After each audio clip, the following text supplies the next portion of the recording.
Hello, everyone, and welcome. So, the SSC exam day is just around the corner, right? And I know there's always so much tension around the rules and instructions for the big day. Well, that's exactly what we're going to tackle today. In this explainer, we're going to break down all those instructions and make them super clear and simple for you. You know the feeling. What should I carry? What am I not supposed to bring? What time do I need to be there? Oh my God, what if my date of birth doesn't match my ID? So many questions, right? But hey, don't you worry about a thing. We're going to go through every single point, step by step, so that on exam day, you can focus on just one thing, your paper.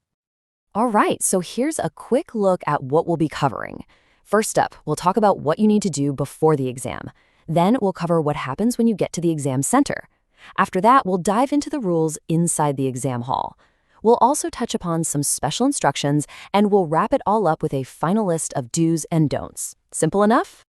Okay, let's kick things off with Section 1, your pre-exam checklist. Now, this part is absolutely crucial because this is where your preparation for the D-Day really begins. It's all about making sure you have everything sorted before you even step out of the house. All right, listen up. There are two things that are completely non-negotiable. I mean it. Without these, you won't get in. First, your admission certificate, which is just your admit card. And second, one valid photo ID. And please, please remember, it has to be the original. A photocopy or a picture on your phone just won't cut it. So the next obvious question is, what counts as a valid ID proof? Well, here's the official list right here for you. You can carry any one of these, in the original, of course. We're talking about things like your passport, Aadhaar card, driving license, or even your voter ID. Just pick one and make sure it's the real deal.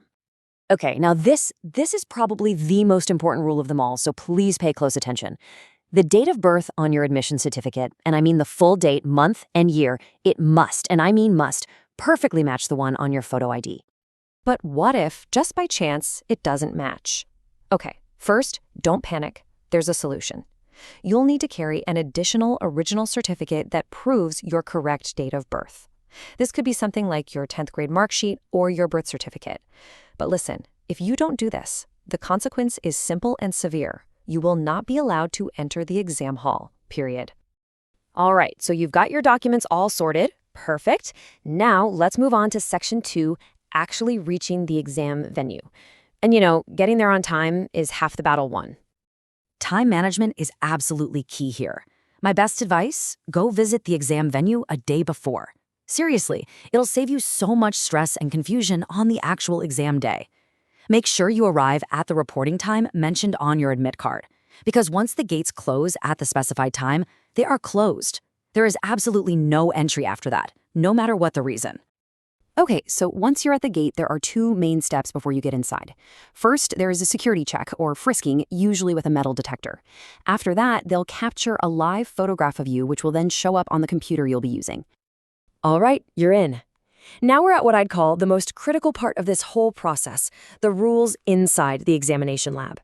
This is where you absolutely cannot afford to make any mistakes.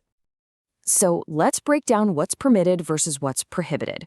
On the permitted side, it's a pretty short list. You can bring your own transparent water bottle. That's about it. Now look at the prohibited list. It's much longer.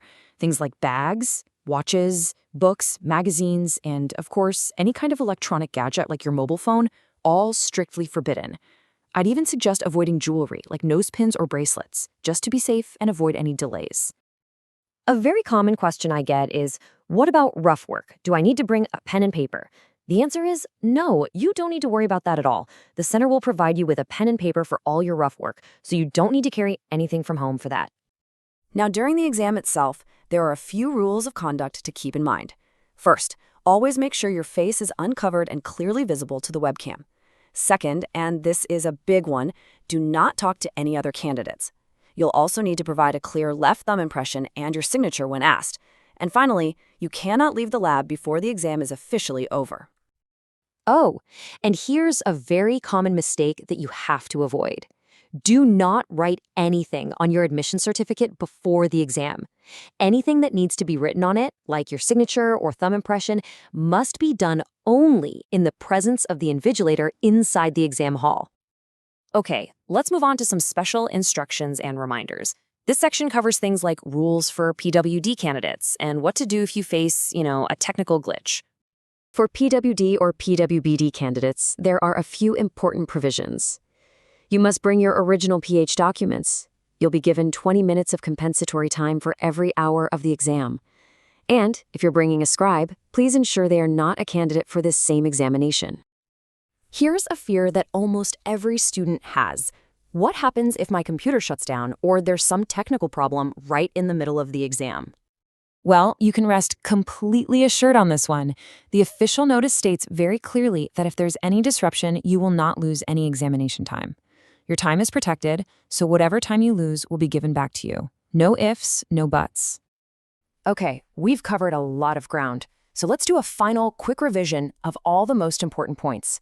Think of this as a last-minute checklist to keep everything fresh in your mind.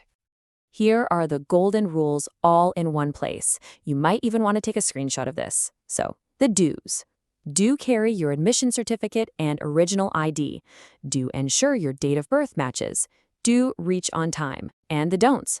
Don't bring any prohibited items. Don't wear jewelry that could cause a problem. Don't write on your admit card beforehand. And don't talk to other candidates. Got it? And there you have it. Now you know all the rules and instructions inside and out. You are completely set. So you can leave all this tension behind and get ready to focus on what truly matters, your performance. We wish you the absolute best of luck. अगर आपको ये video पसंद आई हो तो please like करिए, comment करके अपना feedback दीजिए और अपने दोस्तों के साथ शेयर ज़रूर करिए। चैनल को सब्सक्राइब करना ना भूलें ताकि आपको और भी हेल्पफुल वीडियोस मिलती रहें। और ज़्यादा प्रैक्टिस क्वेश्चंस के लिए हमें टेलीग्राम पर ज्वाइन करें, लिंक डिस्क्रिप्शन में दिया हुआ है।